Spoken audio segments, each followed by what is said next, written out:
दोस्तों सुजलॉन एनर्जी की अगर बात करें तो आज हमने थोड़ी सी निगेटिव क्लोजिंग देखी है और उसके पीछे वजह है कि आज निफ्टी एनर्जी में भी हमने काफ़ी बड़ी गिरावट देखी थी। इसके बीच में एक बहुत बड़ी अपडेट निकल के आ रही है सुजलॉन से। क्या सुजलॉन एनर्जी फिर से अपने पुराने दिन पे लौट सकता है, यानी 2008 के पहले का जो समय जब सुजलॉन एनर्जी का स्टॉक 400 के आसपास ट्रेड करता था, क्या वैसी ही संभावना फिर से बन सकती है? तो एक बहुत बड़ी रिपोर्ट निकल के आ रही है जिसको इस वीडियो के माध्यम से हम डिस्कस करेंगे।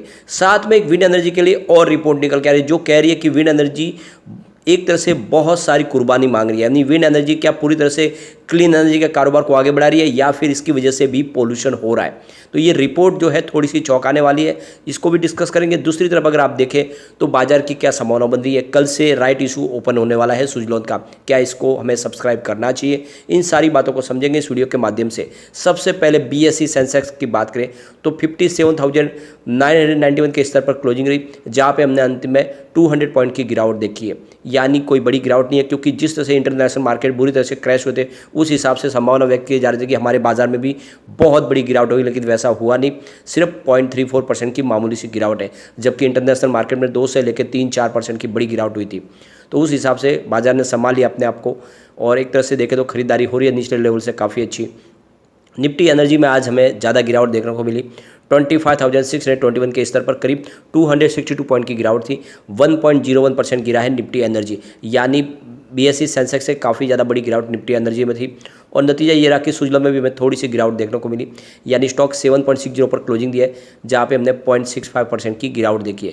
तो एनर्जी सेक्टर से थोड़ी कम गिरावट है और इस वजह से समझे तो यहाँ पे सुजलॉन में खरीदारी भी हो रही है। इसके वॉल्यूम को देखें तो पिछले एक महीने पहले इसका 15 करोड़ का वॉल्यूम था, 1 वीक पहले 17 करोड़ का वॉल्यूम होता और आप देख सकते हो कि फ्राइडे के दिन 14 करोड़ का वॉल्यूम होता, आज 11 करोड़ का वॉल्यूम है। वॉल्यूम में थोड़ी सी कमी है।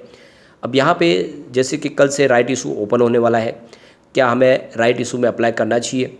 वैसे अगर आप देखें तो इशू की प्राइस फिलहाल 5 रुपीज़ के आसपास है, स्टॉक 7.5 के आसपास है, तो अभी भी आपको काफ़ी अच्छा उसमें डिस्काउंट मिल रहा है, तो ख़रीदारी की जा सकती है। और सबसे बड़ी बात यह है कि पूरी जो अमाउंट है आपको पहले पे नहीं करनी है।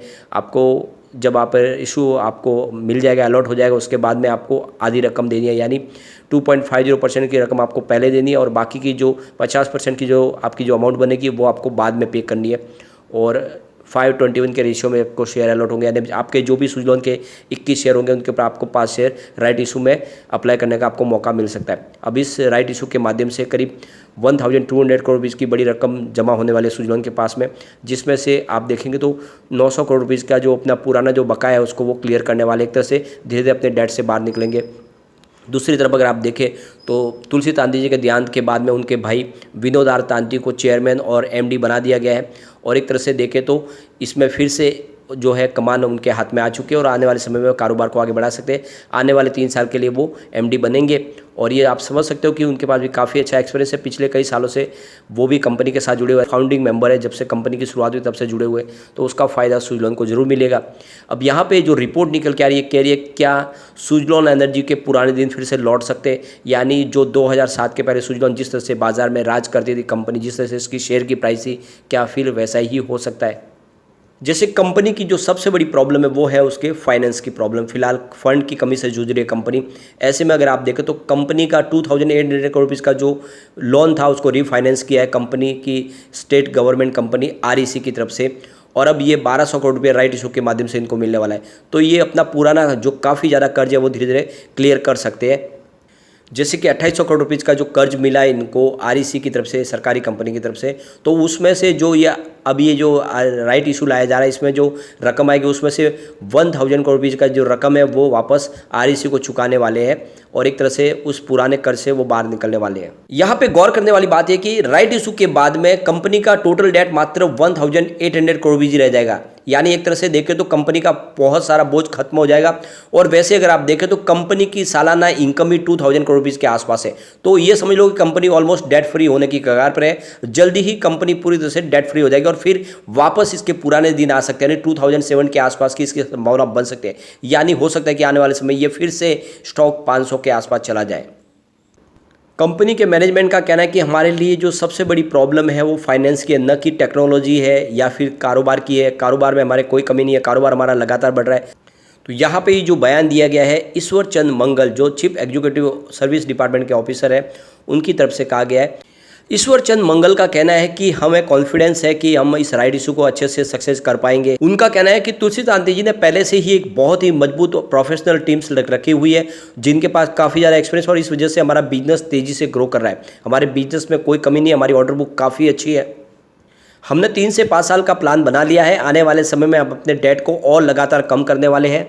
सुजलॉन में सबसे बड़ी जो प्रॉब्लम शुरू हुई जब 2007 में उन्होंने आरी पावर जो जर्मनी की कंपनी है उसका अधिग्रहण किया, उसके बाद में ही आप देखें तो सुजलॉन में प्रॉब्लम शुरू हुई, क्योंकि उसके बाद में लेमन ब्रदर्स कोलैप्स कर गई और उसके बाद में जो बाजार में जो क्रैशेस आई उसकी वजह से कंपनी को बहुत सारा लॉस हुआ। उनका कहना है कि सुजलॉन एनर्जी का कारोबार बहुत ही ज़बरदस्त मजबूती से आगे बढ़ा है। करीब 30% का पूरा हिस्सेदारी है पूरे डोमेस्टिक मार्केट में, जिसमें करीब हम 13,500 मेगावाट की इलेक्ट्रिसिटी का जनरेशन कर रहे हैं और करीब 9,000 विंड टर्बाइंस का ऑलरेडी इंस्टॉल किया हुआ है, और साथ में 6,000 मेगावाट का ओवरसीज़ का बिजनेस है, जिसमें अलग अलग 20 प्लांट्स उनके लगे हुए हैं। तो लगातार बिजनेस तो बढ़ रहा है, बिजनेस में कोई कमी नहीं है और आने वाले समय में डेफिनेटली हम कुछ अच्छा करते हुए दिखाई देंगे। उनका कहना है कि सुजलॉन एनर्जी एनुअली करीब 800 मेगावाट का इंस्टॉलेशन कर रहे हैं और उसमें से फिलहाल हमारी ऑर्डर बुक 700 मेगावाट की है। कुल मिला के आप देख सकते हो सुजलॉन की परफॉर्मेंस काफ़ी अच्छी है और आने वाले समय डेफिनेटली यहाँ पे अच्छी तेज़ी आती हुई दिखाई देगी। लेकिन यहाँ पे एक और बड़ी रिपोर्ट निकल के आ रही है जो कह रही है कि क्या विंड एनर्जी वाकई में ही क्लीन एनर्जी का निर्माण करती है, क्या इसकी वजह से पोल्यूशन नहीं हो रहा है। तो ये रिपोर्ट कह रही है कि जो सबसे बड़ा नुकसान होता है वो होता है जो उड़ने वाले पंछी है उनको नुकसान होता है, विंड की वजह से उनकी ज़िंदगी चली जाती है। इसके अलावा देखें तो एक विंड के निर्माण में यानी विंड टर्बाइन जो बनती है उसमें बहुत सारा मटेरियल लगता है जो एक तरह से बड़ा पोल्यूशन क्रिएट करने का जरिया बनती है, जिसमें आप देख सकते हो बहुत सारा स्टील लगता है। इसके अलावा कंक्रीट्स, फाइबर ग्लासेस, कॉपर और दूसरे और मटेरियल जो एक तरह से बाद में पोल्यूशन पैदा करते हैं। और ये जो तरीका देखें तो इसमें आप देख सकते हो जो स्टील का निर्माण होता है उसमें कोल का इस्तेमाल होता है। ऐसे में अगर आप देखें तो विंड बनने में भी बहुत सारा पोल्यूशन होता है और इसीलिए एक तरह से देखें तो विंड एनर्जी की वजह से पूरी तरह से इको फ्रेंडली क्लीन एनर्जी का निर्माण नहीं होता, बल्कि विंड एनर्जी की वजह से यहाँ पे बहुत सारा नुकसान भी होता है। ये रिपोर्ट ऐसा कह रही है। दूसरी सबसे बड़ी जो प्रॉब्लम होती है वो है नॉइज़ की प्रॉब्लम। टर्बाइंस की वजह से बहुत सारा नॉइज़ पोल्यूशन भी होता है, लेकिन कुल मिला के अगर देखें तो जो एनर्जी का निर्माण होता है वो तो पूरी तरह से क्लीन एनर्जी बनती है। तो ऐसे में उसके लिए कुछ तो हमें नुकसान भुगतना होगा, तभी हमें क्लीन एनर्जी मिल पाएगी। सरकार भी चाहती है कि जितनी भी एनर्जी का निर्माण उसमें 50% का योगदान 2030 तक क्लीन एनर्जी के माध्यम से हो। तो ऐसे में जो मेन जरिया है तो विंड एनर्जी है।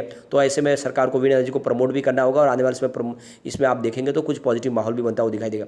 आज जो बड़ी डील है उसमें आप देख सकते हो कि सिर्फ खरीदारी ज़्यादा हुई है, बिकवाली बहुत कम है। एक देख सकते हो 9:24 पर यहाँ पे करीब 7.90 की प्राइस है। 13 लाख शेयरों की बड़ी डील हुई है और इसमें खरीदारी की गई है। फिर 9:30 पर 7.90 की प्राइस है। 10,58,000 शेयरों की एक और बड़ी खरीदारी हुई। फिर 12:53 पर 7.75 की प्राइस है। 30 लाख शेयरों की बहुत बड़ी खरीदारी हुई। फिर आप देख सकते हो 1:10 पर 7.70 की प्राइस है।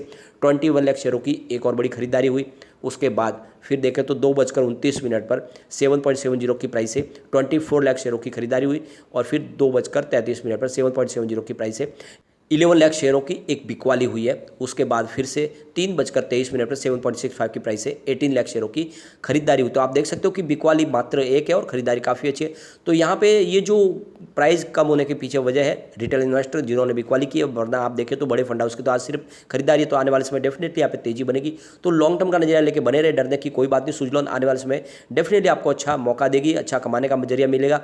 और दूसरी तरफ मौका जो है आपके पास राइट इशू का, तो बिल्कुल आपको अप्लाई करना चाहिए। कल से राइट इशू ओपन हो रहा है, आपको इसमें अप्लाई करना ही चाहिए। और राइट इशू में कैसे आपको अप्लाई करना है अगर ये आपको जानना है तो ऑलरेडी हमने इसके पर 2 बार वीडियो बना दिए हैं। आप जाके पुराने वीडियो देख सकते हैं जिसमें आपको सारा का सारा डिटेल जानकारी मिल जाएगी। लेकिन फ्रेंड, कोई भी इन्वेस्टमेंट करने से पहले अपने फाइनेंशियल एडवाइजर से एक बार ले ले या अपना खुद का रिसर्च करें, क्योंकि मैंने वीडियो आपके एजुकेशनल पर्पज के लिए ही बनाया। वीडियो पसंद आए तो लाइक से जरूर कीजिए और चैनल को सब्सक्राइब कर दीजिए। Thank you.